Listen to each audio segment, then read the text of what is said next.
In Romans 8, Paul writes that we are more than conquerors.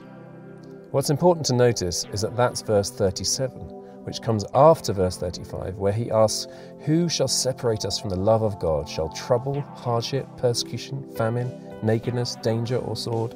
No, in all these things we are more than conquerors through him who loves us." That's to say, Jesus. Well, in these short clips, you'll hear of some modern-day heroes of the faith who have been through some horrific experiences, but have held on and are indeed more than conquerors.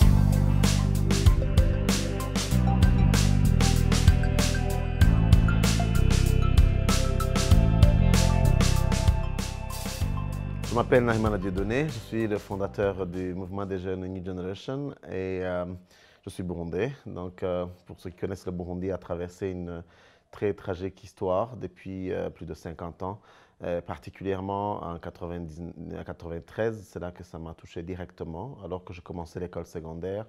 Mon père a été tué en même temps avec 19 autres personnes qui sont des voisins, des gens avec qui on a grandi ensemble. Et ça a été le jour où tout est devenu sombre dans ma vie. Tout était, il n'y avait plus d'espoir, plus de maison, plus un endroit où pour rentrer. Les personnes qui étaient impliquées pour tuer mon père et qui étaient impliquées dans toute cette tuerie sont des personnes que je connaissais, avec qui on a prié ensemble à l'église. On est allé ensemble puiser de l'eau à la même source, mais qu'un jour tout a éclaté et tout a changé. Donc, à partir de ce moment-là, j'ai vécu une vie où je me posais les questions pourquoi je suis à l'existence, pourquoi je suis là. Et il y a la violence qui continuait un peu partout dans le pays. Et même quand je suis descendu pour rester dans la ville de Bujumbura, il y avait des tueries un peu partout. J'ai vu des gens qui étaient brûlés sur les rues, j'ai vu des gens qui s'entretuaient avec des armes blanches et tout. Donc tout cela m'avait amené à me poser la question, pourquoi, quelle est la source de ces problèmes que nous voyons aujourd'hui? Et c'est grâce à la lecture de la parole de Dieu, quand quelqu'un commençait à me parler de la foi en Dieu, que j'avais abandonné depuis que la guerre avait commencé, que j'ai pu lire dans la Bible. Et je me suis rendu compte que la source de tout mal, c'est le péché, et que cela a amené la haine dans le cœur des gens. Et que pour vaincre cela, c'était d'abord d'accepter de suivre Jésus comme mon Seigneur et Sauveur, mais en même temps de pouvoir pardonner les gens qui m'ont fait du mal. C'est dans ce processus que j'ai commencé avec le mouvement New Generation, mobiliser des jeunes qui viennent de toutes les ethnies, créer des zones où ils peuvent se sentir à l'aise parce que les quartiers étaient divisés dans la ville de Bujumbura et on pouvait se retrouver ensemble, prier ensemble, rêver d'un avenir meilleur. C'est en 98, quand je venais de l'église, parce que j'avais recommencé à aller à l'église, le jour de Noël, une personne pour qui j'interprétais m'a donné 5000 francs, qui était à peu près 5 dollars. Et à ce jour-là, en venant vers le centre-ville, j'ai vu un groupe d'enfants qui étaient assis juste quelque part au centre-ville. Et je me suis dit, pourquoi pas ne pas fêter avec eux, partager le peu que j'avais. Parce qu'à ce moment-là, ce n'était que ça que j'avais.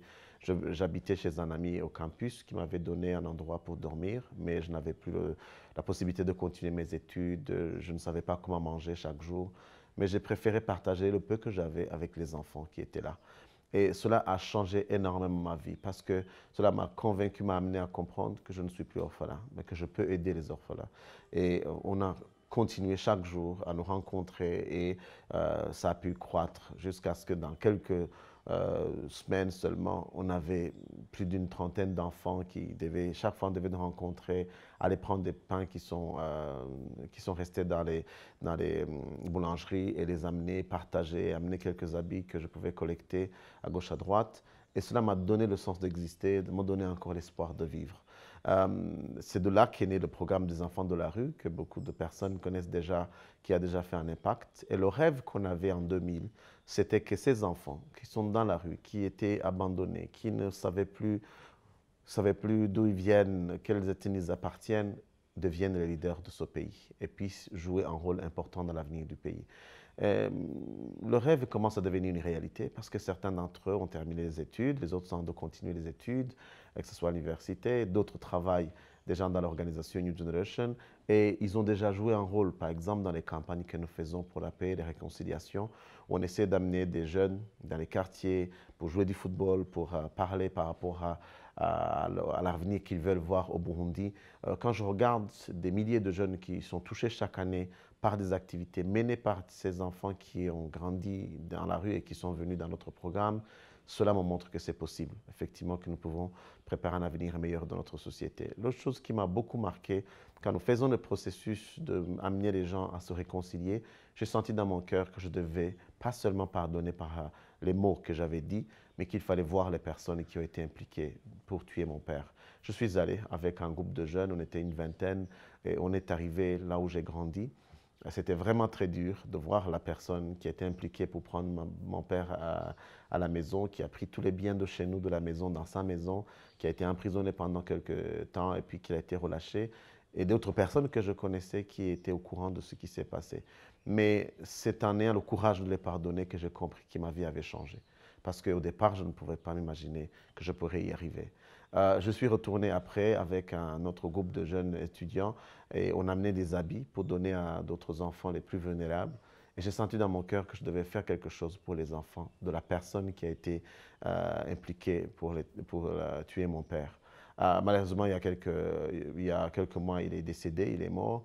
Mais moi et ma famille, on s'est engagés de continuer à payer les frais des études de ces enfants. Que par exemple, je parlais il n'y a pas longtemps, juste il y a 2 semaines, avec un de ces enfants pour qui je paie le Minerval. Et c'est là que la première fois j'ai réalisé que le jour où mon père était tué, il était dans le sein de sa mère, il n'était pas encore né. Donc je me dis, pourquoi est-ce que je devais le punir pour les choses que son père a fait, que lui n'était même pas au courant. Mais je sentais que pardonner n'est pas seulement les mots, mais c'est de faire du bien à celui que tu pardonnes. Donc c'est ça que je pense qui va guérir ce pays. C'est pour ça que nous continuons à prêcher la guérison qui vient que parce qu'on a pardonné, mais en même temps la réconciliation qui vient parce qu'on s'accepte que nous faisons tous partie d'une même famille.